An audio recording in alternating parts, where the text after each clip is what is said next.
মেলে দিছে। মেলে দেওয়ার পর আমি আবার এই রিটার্ন খালি গাড়ি নিয়ে আবার ভার্সিটি গেলাম। যাই হ্যাঁ করে বললাম যে তুমি এই লাঠি ছোটা নিয়ে ছাড়া যাইও না। যারা লাঠি কিছু বার করছে করিয়া হেরা ব্রিজ পাড়াইছে। পাড়ানোর পরে আমি এবার সাথে সাথে সাথে সাথে 1 নম্বর ব্রিজ পাড়াইলাম। পাড়ানোর পরে কিছু লোক অনেক খালি। আমি ওইদিকে যেই চক্কর দিয়ে আইলাম দেখলাম যে এরা লাঠি ছাড়া কিছু লোক আছে, এরা তো মাই খেল। আমরা তো কিছু করার মতন নেই। যারা লাস্টে ওই গরুহাটার কিছু বাস বাম সাইডে ডান সাইডে একটা মাঠের ভিতরে, সেখানে আমি একবারে ইশারা দিলাম যে তোমরা এটা আমাদের ঢুকো, কিছু না লাঠি নিয়ে এলো, খালি মানুষ তারা আছে।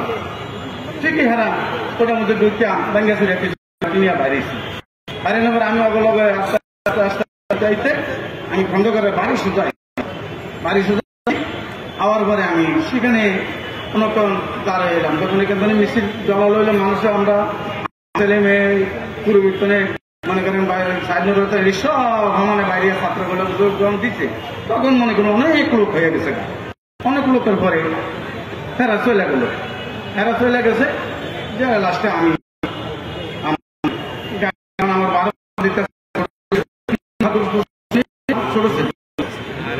তো বড় বাইরে বোন দিছে, ভাইয়া তুমি কোথায়? আমি আসি এখানে, কেন বাসায় আসো। মাদার বাইরে বোন দিছে, ভাইয়া তুমি কোথায়? আমি বাসায় থাকো, বাইরেও না। বড় জনের বোন দিছে, তুমি কোথায়? আসো আমার সাথে আসো, নামাজ পড়ে আমাদের সাথে বাদ পেয়ে গেজিটা গাও দিয়া বাইরে আয়। বাইরে আমি বাবা তুমি মারিয়া তো আমার মাথার উপরে সাথেই ছিল, মুসি হাসি দিয়ে বলে যে তখন আমার একটু লাগিয়েছে 10 থেকে 12 মিনিট আমার আসার পরে পুরো একটা পিছিয়ে আয়া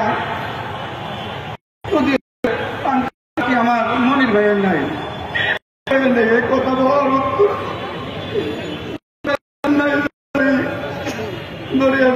আমার ছেলে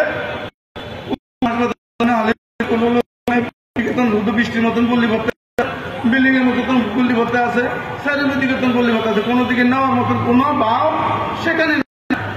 যারা লাস্টে একটা পরিচিত লোক হ্যাঁ সাহস করে একটা ব্যাঙ্গারি আয়া ওই কিছু লোক তাড়াতাড়ি আমরা তাদের ব্যাঙ্গাই তুড়িয়া লয়ে পর দিছি ফিসিতে পুলিশ ঠাস আওয়াজ দিতে আছে।